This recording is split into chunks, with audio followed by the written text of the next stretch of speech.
Alors, le résultat d'apprentissage aujourd'hui était d'apprendre la mesure de dispersion qui s'intitule l'écart type. Comme mentionné en salle de classe, c'est très long, mais c'est une façon de mesurer la consistance d'une personne, donc, ou d'un individu de tes données. Donc, si, mettons, je connais ma moyenne, l'écart type me permet de savoir plus ou moins, en général, un intervalle que les statistiques devraient être. Comme ça nous permet de prédire qu'est-ce qui va arriver, mettons, l'an prochain. Ça va être dans cet intervalle-là, généralement. Alors, l'exemple parfait que je vous ai donné en salle de classe, c'était celle de Sidney Crosby et Alexander Ovechkin. Le montant de points qu'ils ont recueilli depuis qu'ils sont dans la Ligue nationale. Donc, on a essayé de mesurer lequel des joueurs était le plus consistant. Vu que c'est très long, comme j'ai mentionné, je vais utiliser seulement Sidney Crosby pour vous montrer c'est quoi son écart type. Donc, on va être capable d'avoir une idée générale dans quel intervalle est-ce qu'ils vont être ces points à Sidney Crosby l'an prochain. Pour faire l'écart type, il y a plusieurs étapes dont j'ai listé. Donc, la première, c'est de calculer la moyenne de chaque individu. Donc, on va commencer avec Sidney Crosby, mais je vais le mettre en 2 pour que je puisse avoir une idée de ce que je regarde. OK. Alors, pour calculer la moyenne, ça, c'est ce qu'on a vu dans la dernière leçon. Vous faites 102 plus 120 plus 112 plus 103 plus 109 plus 66 plus 37 plus 96. C'est dur à voir pour moi, là. Plus 104 plus 84. Fait que tu vas tout calculer ça d'un shot. Puis cette réponse-là, tu vas la diviser par le nombre de données. Donc c'est 1, 2, 3, 4, 5, 6, 7, 8, 9, 10. Tout ça, ça va être divisé par 10. Ça va te donner une moyenne de 89,3. Fait qu'en moyenne, Sidney Crosby fait 89,3 points par saison. Okay, donc ça nous donne une idée générale. Mais on veut mesurer sa consistance. Donc, l'an prochain, est-ce que ça veut dire qu'il va faire 89,3 points? Pas nécessairement. Avec l'écart type, on va être capable de déterminer un intervalle de ce qu'il va faire entre X points et X points. Okay, vous allez voir dans un instant. La deuxième étape, il faut soustraire la moyenne de chaque point. Là, je vais confirmer. OK.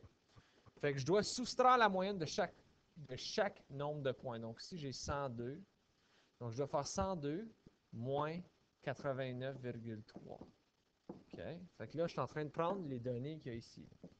Okay? Je soustrais la moyenne de chacun des autres. Fait que 102 moins 89,3, ça me donne 12,7. Ensuite, j'ai 120 moins 89,3.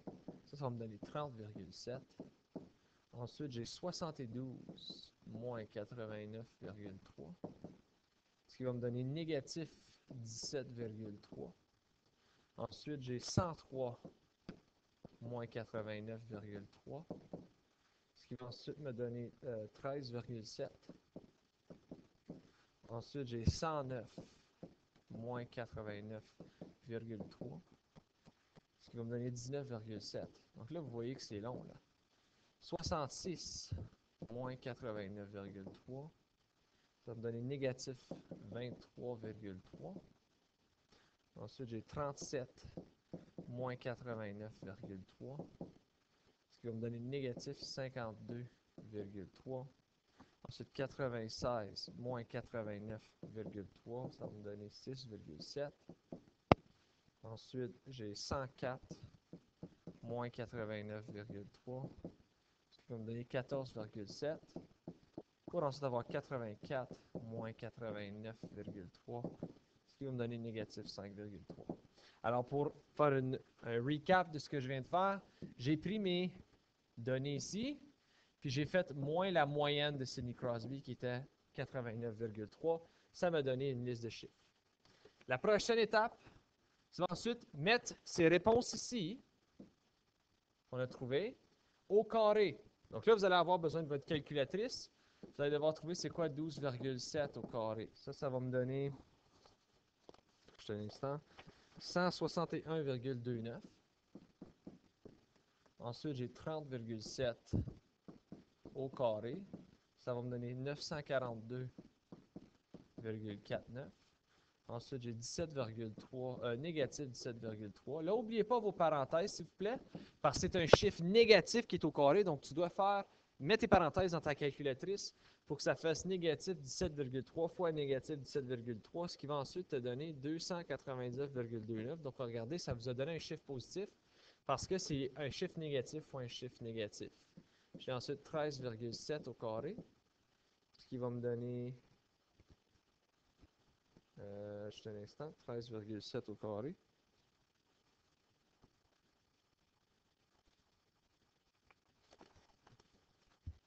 J'ai la calculatrice ici qui vient de perdre sa batterie, désolé. Bon, 13,7 au carré. Ça va me donner 187,69. Ensuite, j'ai 19,7 au carré. Ce qui va donc me donner 388,09. Ensuite, j'ai 23,3 au carré. Négatif 23,3, pardon. Ce qui va me donner 542,89. Ensuite, j'ai négatif 52,3 au carré. Ce qui va donc me donner 2735,29. Ensuite, j'ai 6,7 au carré. Ce qui va me donner 44,89.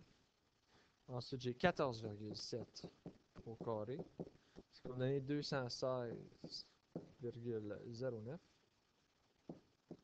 Et ensuite, j'ai négatif 5,3 au carré, ce qui va me donner 28,09. OK. Donc, un petit recap. Au début, j'ai pris mes données, j'ai soustrait la moyenne. La réponse de ceci, je l'ai mis au carré. Ça m'a donné mes nouvelles réponses. OK. Prochaine étape, additionne tes différences. Donc, je vais additionner tout ce qui est ici ensemble.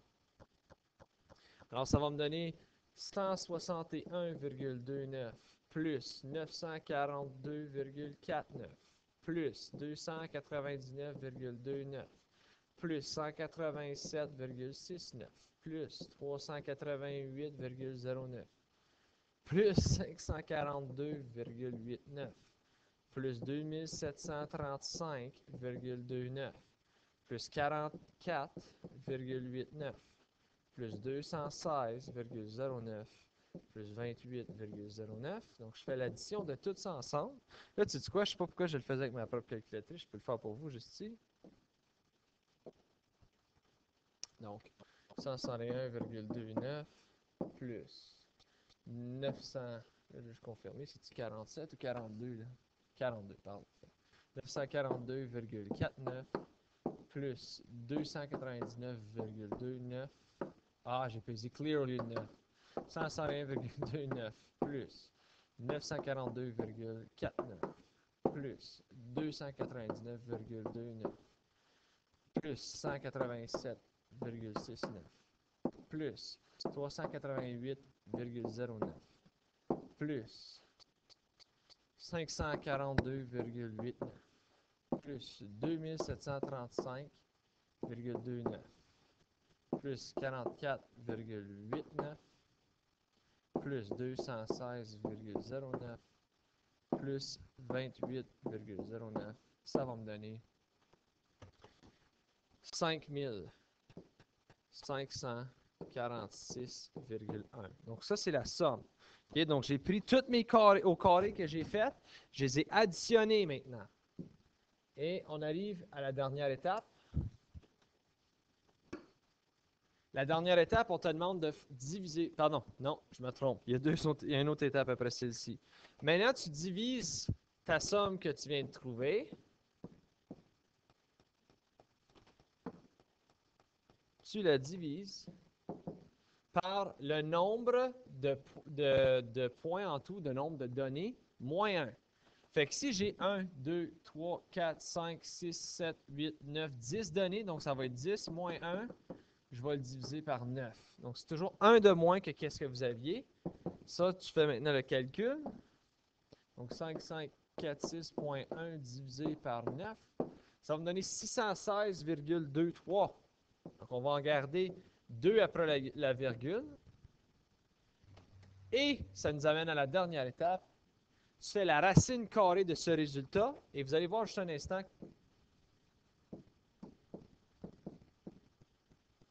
La réponse finale va avoir deux possibilités. Donc, je fais la racine carrée de 616,23. Ça me donne 24,82. Mais ce que vous allez écrire, c'est plus ou moins 24,82. Parce que l'écart type a deux scénarios possibles. Alors là, il y a des gens qui disent, OK, sur ma réponse finale, c'est plus ou moins 24,82. Dites-vous, quand vous faites l'écart type, il faut qu'il y ait le plus, il faut qu'il y ait le moins. À quoi ça sert? Ça, c'est ce qui est important. Ça sert à créer un intervalle. Fait que votre moyenne ici, pour Sidney Crosby, si on retourne en arrière, la moyenne était 89,3. Alors ici, j'ai 89,3. Fait que pour savoir la consistance de Crosby, ça veut dire que par année, en principe, si on veut prédire, il va être soit plus 24,82 ou moins 24,82. Alors, si tu veux savoir c'est quoi le maximum qu'on prédit en général selon son écart type, tu as juste à additionner 24,82 à ton 89,3. Donc, 89,3 plus 24,82. Ça va me donner quoi? Donc là, je prends ma calculatrice que j'ai déjà serrée. Ça va me donner 114,12. OK? Donc ça, c'est le maximum nombre de points qu'on dirait que Crosby va faire l'année prochaine. Donc, selon l'écart type. Et ici, je vais faire 89,3 moins 24,82 pour connaître. Ça va être quoi le minimum qu'on prédit?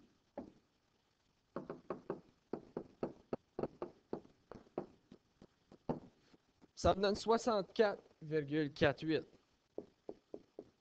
Alors, l'année prochaine, c'est une bonne idée de prédire. Si tu joues dans des fantasy, des choses comme ça, Sidney Crosby va faire entre 64,4 points et 114,1 points. Donc, c'est vraiment pas un joueur si consistant que ça parce que son écart type, le plus grand qui est ce chiffre-ci, le plus grand qui est l'espace dans son intervalle. Le plus petit que ce chiffre ici est, le plus consistant qu'un joueur va être, donc le plus facile qu'il essaie de prédire qu'est-ce qui va arriver éventuellement. Donc, avec nos données de Sidney Crosby, il y a tellement un écart entre sa moyenne et son positif et son négatif, donc que c'est difficile à dire et c'est pas un joueur fiable. Et là, il y en a des gens qui vont dire, ben comment ça se fait que c'est si bas ou si haut? C'est parce que Sidney Crosby a été blessé dans des années, donc ça, c'est une chose à prendre en considération lorsque vous allez choisir votre pool cette année, que Sidney Crosby, c'est pas un joueur consistant. Si vous auriez affaire à Alexandre Ovechkin, vous allez réaliser qu'il est un joueur plus consistant d'une année à l'autre que Sidney Crosby. Alors, ceci met fin à la leçon d'aujourd'hui.